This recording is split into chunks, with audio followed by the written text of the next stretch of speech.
Well, the traditional view of urban regeneration is often about bringing a derelict area to improve a derelict area. But I think to me the contemporary definition of urban regeneration really is about bringing forward a very integrated vision that enable you to look at rejuvenating an area with a focus on people, business, place, and the improvement of sustainability. And so really when you look at urban regeneration, you look at both the rejuvenation of older areas, but it is also about introducing something new into the city that brings it forward to the next level. So there are many examples, so I would just like to cite. One example is actually within the city. You have the traditional urban rejuvenation of an older area. So one of the older areas that was a very interesting project when I was in URA that we did was actually the rejuvenation of the Bras Basah Rochor area. It was traditionally a arts and a civic district area and comprising many of the older buildings. And the rejuvenation of it was to inject a new university, the SMU, into the area, and to convert many of the older buildings into an arts district along Waterloo Street, etc. So it really became a hub where it is, and the museums, of course, were also rejuvenated. So it became very much an arts, civic, and education hub, an entertainment hub for the city, and it brought back a lot of life into the city. So I think that's one of the projects where it's particularly an older area that you try to rejuvenate. But of course, the city, if you are more forward-looking, as I talk about contemporary urban rejuvenation, is also about bringing in the new. So you have Marina Bay, which is a very good example. Marina Bay is a wonderful site because it is an extension of an old city into a new city. So while we rejuvenated the older area, which is the civic district and the Bras Basah area, you have this wonderful opportunity to grow the city into a newer area, which is Marina Bay, sitting on reclaimed land. And of course, as a greenfield site, you can do so much. You can totally conceptualize a new city image for Singapore, and that is exactly what we did. Because what we wanted is to give Singapore a global city image. And Marina Bay was planned that way to bring in mixed users with a great focus on financial and commercial district. But we didn't want to have a very pure commercial district like we used to have in Shenton Way because it would then lack vibrancy. So we injected a lot of housing, hotels, entertainment users. So it became a much mixed district, and also with a great focus on place making. So as I said, it's about an integrated vision about bringing in people, business, place, and sustainability. And we looked into how the entire bay is then planned, and also the type of public spaces that we had to bring in a lot of life. So I think a lot of the things that happen on Marina Bay, look at the National Day celebrations. It's a venue like no other. You just cannot beat that venue. We had also the Formula One night race, the only one in the world that we brought in. Again, that imagery is amazing, right? And every time I go back to Marina Bay, I was just there last evening, it's just the feeling of it, you know, the vibrancy, the bringing of people together, the beautiful skyline. I think all those things really bring everything together. Of course, we paid a lot of attention also to not just land use, the mix of users, but also, as I said, place making, but also urban design. It's also about bringing urban design that can create a very beautiful city, a beautiful skyline that people appreciate. So I think Marina Bay has added a very new signature image for Singapore as a global city and into the future, aside from just talking about businesses. That's about the general city. But Singapore, the real Singapore, is in the heartlands, right? So a lot of people come and visit Marina Bay or the city and think that's Singapore. I always say that's not Singapore. Please take a train get into some of the new towns, and you will sense what the real Singapore is. And of course, it has been a long history. We started public housing since the 1960s. We've built 1 million flats, of which more than 80% of the population live in public housing. And you have many ages for the public housing. You have the more mature towns, you have the developing towns, and you have the newer towns.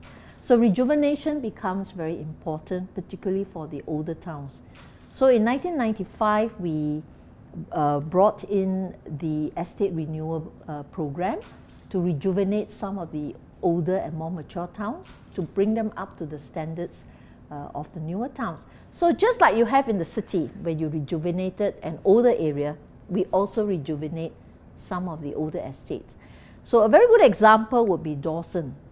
Dawson is in the heart of a very old estate, Queenstown. And in fact, it provided new housing for the people who used to live in Queenstown, where a lot of the buildings are aging. And Dawson is designed as a very beautiful housing in a park, where we brought in a lot of greenery, and there's also water bodies because of the Alexander Canal that has been rejuvenated by the PUB, and we integrate that with the new housing, new designs. And of course, we brought a lot of the older people who eventually, because we served some of the old flats through the selective en bloc redevelopment scheme, and brought them into a new area. And this new area, we cleared some of the older flats, we created new land that we could build new housing for them. And there's also a sense of history when you go to Dawson, because we kept some of the older buildings to remind people of what Dawson used to be like. And not just some of the older buildings, but also in putting in murals into the design to remind people of the history, the sense of history of the place. And that's the importance of rejuvenation, isn't it? It's also about social memory. While you build a new area, you have to remember the history of the place. So it was really very interesting, because we asked people to contribute things that they remembered, you know, and we have a little exhibition there. And they brought in the old little bus tickets that we used to use, you know, movie tickets, and it's captured, right? So that sense of history is very important. And it's not only about the building. We kept many of the old trees that were in that area. It caused a lot of problem in the design, because you have to keep the tree. But I think it really brought something special into the area. So that's an old HDB town being rejuvenated. But as I say, rejuvenation is also about starting something new and injecting life into the city as a whole. And of course, Punggol is a good example of a new town built on land that used to be farms, and they completely rejuvenated some of these new areas, and with a lot of very new design concepts that we brought in. Punggol Waterway is a very good example, because we brought in a lot of green and blue ideas into Punggol town. By damming up the rivers, we created 2 reservoirs at Serangoon and Punggol rivers, and we connected it up with a river called the Punggol Waterway, which then became part of the leisure plus functional facility within Punggol. So I think we are also introducing a lot of smart initiatives and sustainability initiatives into Punggol town. So this is a rejuvenation of a very different kind. Just like Marina Bay, you have something completely new. You also have some of these newer towns like Punggol town.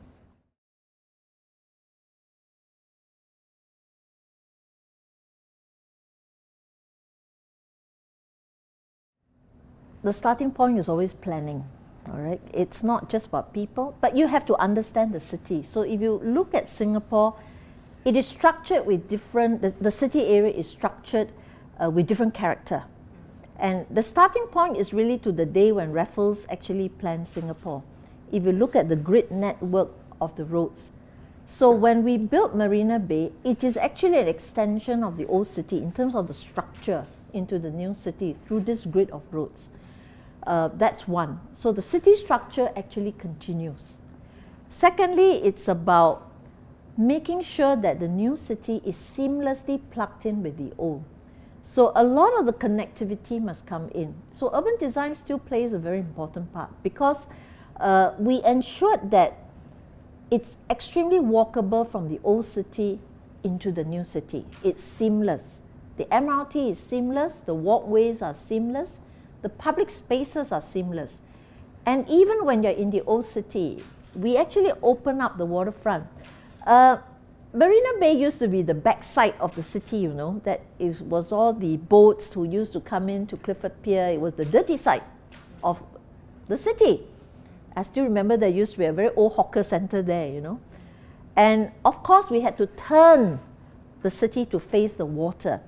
And there was a lot of work done to look at how we could do that. Urban design does come in. So we open up the Fullerton area, the Collier Quay area, so that when you're in the old city, you could visually see the new city. So there's visual connectivity. So there's pedestrian connectivity, road connectivity, rail connectivity, so that it's seamless, right? In terms of so Marina Bay is actually not only about the new. When you conceptualize Marina Bay, the old is very much a part of Marina Bay. It actually forms one side of it. That's why we kept many of the old buildings. The Clifford Pier, the Customs House, we kept that, and it is very much the heritage side of Marina Bay, even though you have the newer areas.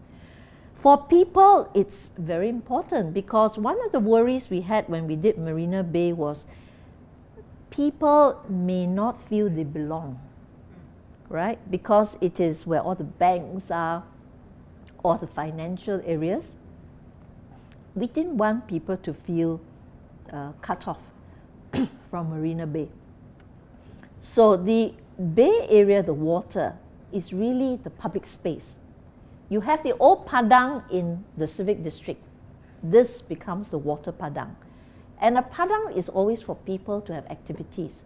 So we made sure that all around Marina Bay, there are always public spaces. And many things can happen, and it's free. You can go there and you can enjoy the space so that you do not feel disjointed from the new city. So the old and new is pretty much seamless.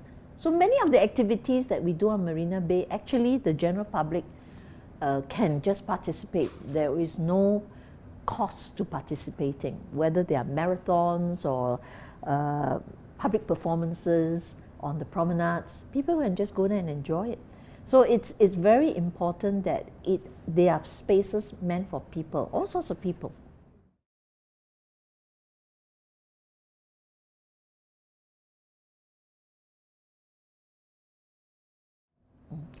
Well, of course, and it's not just in the new towns, right? The whole of Singapore has changed.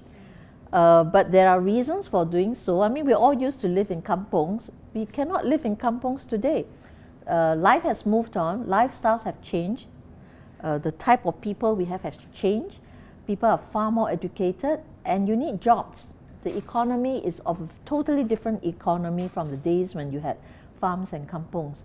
So this migration of lifestyle is the story of written in many books. Of course, when the change occurred, it was not easy. But I think today is really water under the bridge. People have already moved on to a completely different lifestyle.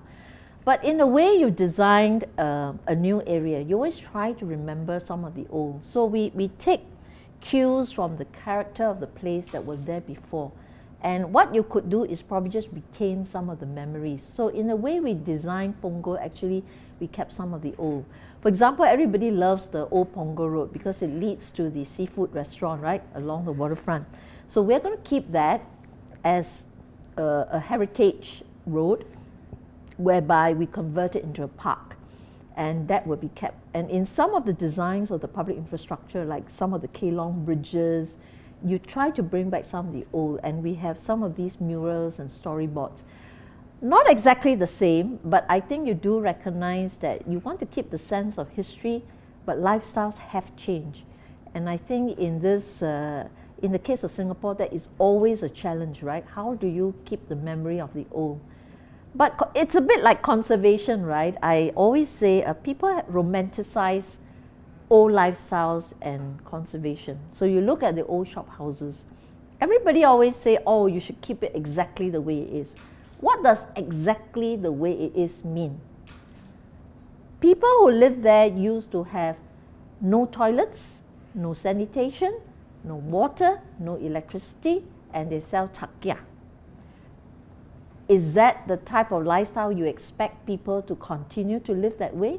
You have to ask the residents whether they want to continue to live that way, because the rest of us looking in would like to watch them live that way, but do they want to live that way? So I think conservation is about recognizing what has changed and adapting buildings and users to a new lifestyle. So that is a much more pragmatic approach than romanticizing it and just keeping things the way they are. In fact, the URA won an Urban Land Institute award for conservation because it recognized that URA actually took a very pragmatic view to thinking through what is a viable way of conservation. So when you put buildings to new users, you make them economic to maintain, to continue to maintain the building.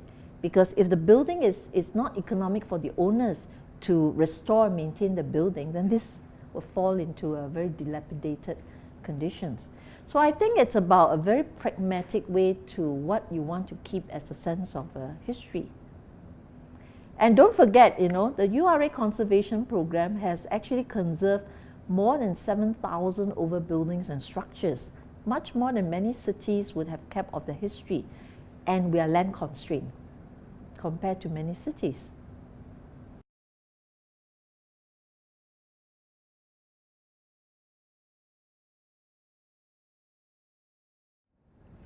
The estate renewal program has actually many levers.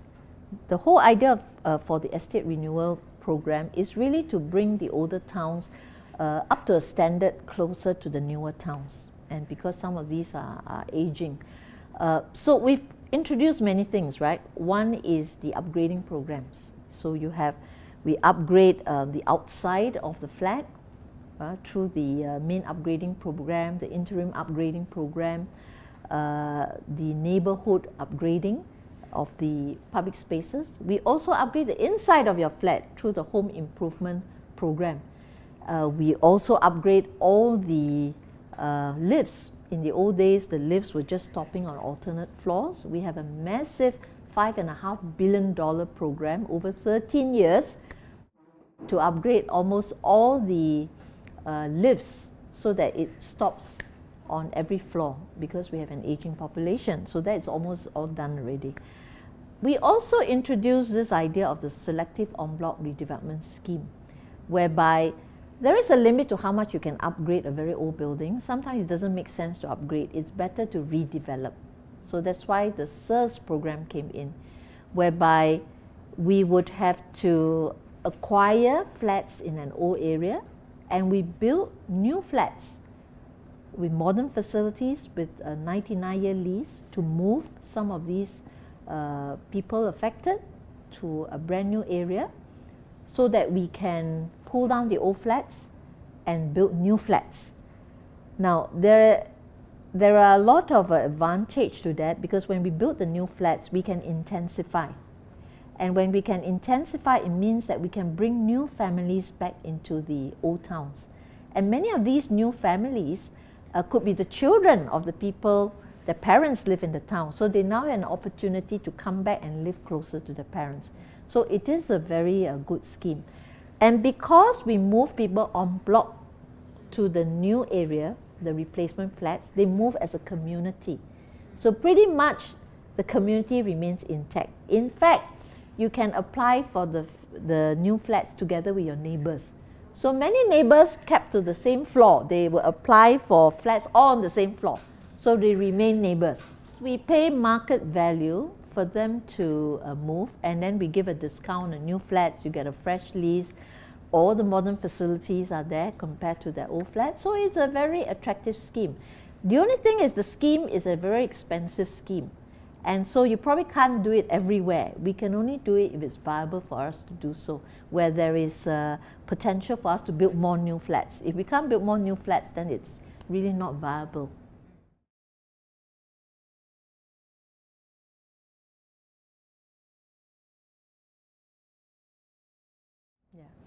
Well, of course, we almost always must remember that you're building for people. Planners don't build for themselves, you know.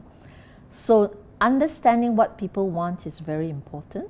So that process of engagement with our residents become very important. So I'll give you an example. When we did the ROH, Remaking of Heartlands program, we used to just do the plan and then we go out and ask people, so do you like the plan, right? But we took a very different approach in the recent ones that we did in the latest batch, the ROH 3. We actually started from bottom up. So we had a lot of focus group discussions talking to residents in the town.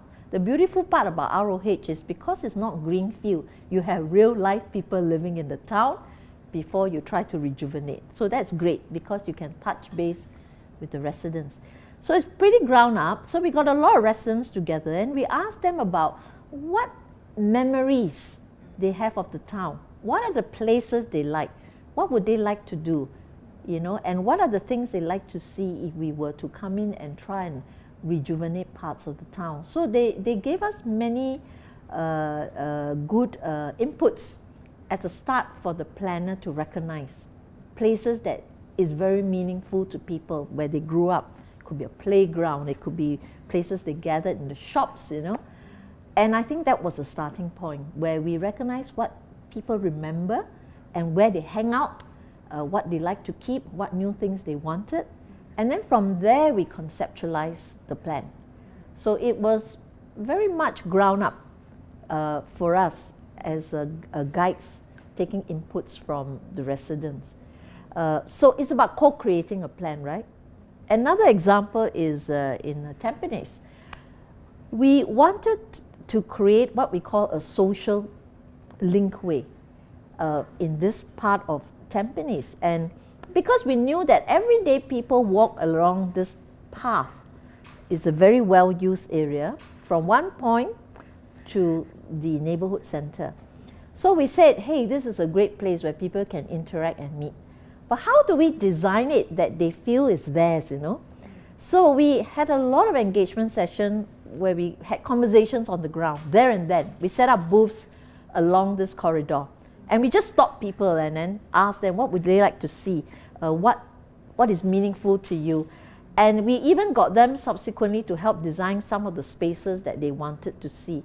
And so when we actually built this intervention, this little urban acupuncture into the town, it was theirs, it wasn't ours. It was exactly what they wanted, and they helped to design the void decks. And I think they had this sense of ownership. I think this is one of the challenges, right, for all planners. How do you not just do things for people? How do they feel that they are doing it together with you and it's theirs, that sense of ownership? So that's really very important. So one other point is, it's not just the design, right? The design and the building is all hardware. But after that, what happens? Do people use the space? Do they have a sense of ownership of the space? And that's where HDB, we look at the hardware, we also look at the hardware, where you want people to activate areas so that they feel it's theirs, it belongs to them, they take care of it. So we do a lot of facilitation on the ground to get residents. We even give funding, you know. We have this Friendly Faces, Lively Places Fund that people can draw on to make the place the way they want it. So this is encouraging people to be more active, to take ownership of the place. So there are many things to do.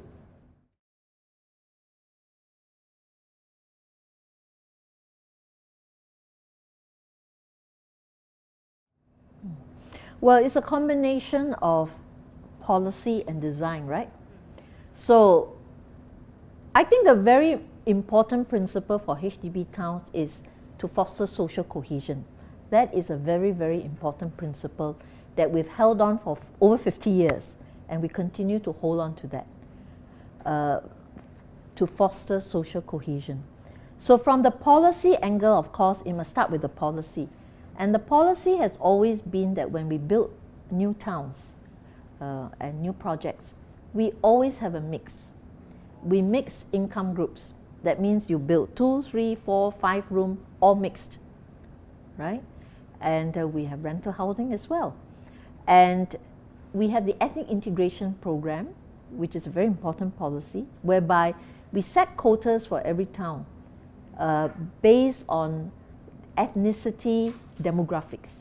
So every town has quotas for different ethnic groups that reflect the national demographic mix. So every town that you go on in Singapore, in Singapore, is a microcosm of the larger Singapore.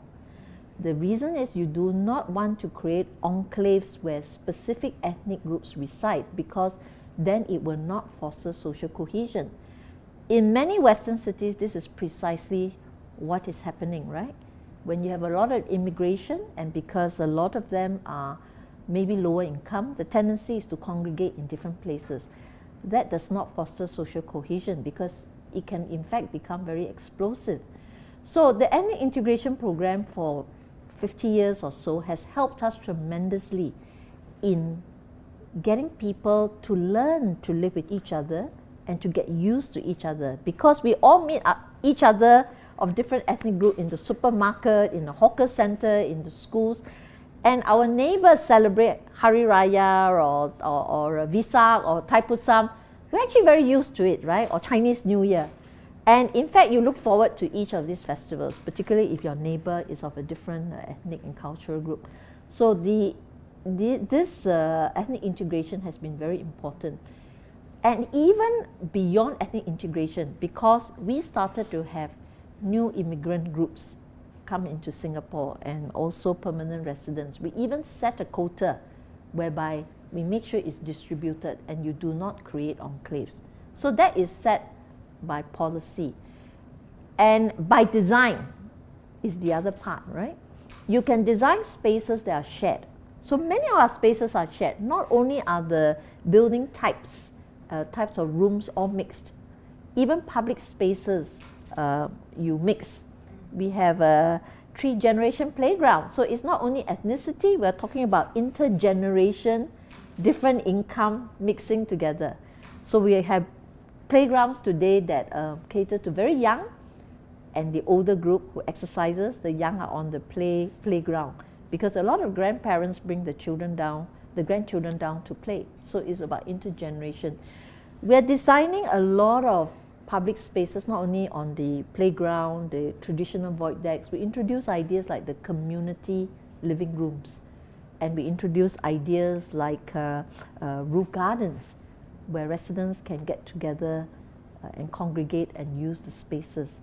So there are many, many examples now in the new generation of HDB towns where we can do this. Even rental, we are starting to experiment with rental housing fully integrated with soul flats. Remains to be seen whether people accept it though.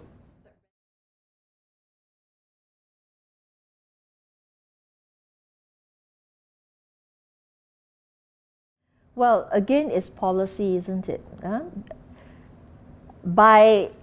If you leave it to normal economics, it would not happen, because the land price is so high in areas where you have a lot of private housing, right? The economics would not allow it. But that has never stopped Singapore by matter of policy to have the mix, because traditionally, for example, in the central area, you actually have a lot of public housing, you know. So the question is whether from a policy angle we feel that it's important to continue to have this mix for social equity reasons, right? And also to ensure the complexion of everywhere you go in Singapore remains fairly Singaporean, and you continue to have also a mix of income groups. In public housing, we do have private condominiums, you know. So it's a matter of whether more public housing should go in and mix with the private housing in other parts of Singapore. So I think it's all plausible. It's just that policy-wise, it has to be decided whether you are prepared to put a certain percentage of land for public housing. And of course, the big challenge is how to price it, because you want to price it in such a way that it's still affordable. So these are policy issues that we will have to study.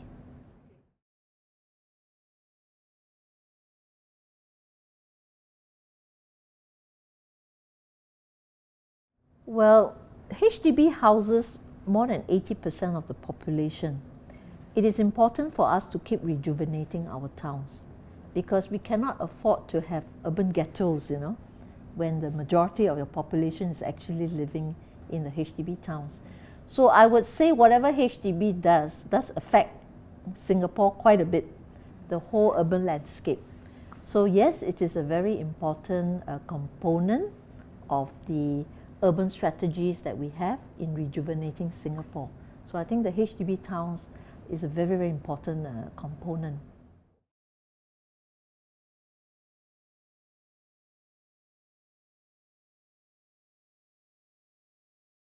In terms of whether it's an ethnic mix or mix of immigrants or new citizens, I think that's taken care of by policy because we do encourage a mix through policy. So I think that's less of an issue. The aging population is a real issue. So right now, even in the planning of newer areas and in the rejuvenation of older areas, we're very mindful to study closely the demographics of the town. And of course, we have to work with agencies like the Ministry of Health to actually work out what are the strategies to deal and address some of the issues of an aging population. Because the idea is really to try to get people to age in place. So if you age in place, you have to have the facilities near to people, whether it's senior elderly care centers, senior activity center, and medical facilities that are near to them. And also, for example, we do a lot of these two-room flexi flats, which are like your studio apartments for older people who monetize their larger flat and move to smaller flats. We always site them near the neighbourhood centre where it is very convenient access to facilities to buy their groceries or to be near to a clinic. So one of the very good examples is Kampong Admiralty. So we have to have new innovative ideas to think of how to design and plan and build for them. Kampong Admiralty is a very interesting project because it combines elderly housing with a medical center, but with childcare, because we want the young to mix with the old and the old to mix with the young. And it has a lot of shops, it has a hawker center and a big civic space, where activities are always ongoing. We created a new ground on top of roof garden where they can interact. So these are the types of innovative ideas you want to continue to have, taking into consideration an aging population. Challenges, well, I think it gets harder to rejuvenate because more and more of Singapore becomes brownfield, no longer greenfield site. And brownfield sites are very difficult to do because they cost a lot to redevelop. You disrupt people, you disrupt lives. People are living there. So I think all this will have to be managed very, very carefully. Greenfield is much easier. You just move in, nobody is there, and you build anew. But brownfield would be a new challenge. And I believe for Singapore, this is that new challenge, the brownfield sites. And we have to learn how to, like many older cities in the world, start to think about how to deal with some of these challenges.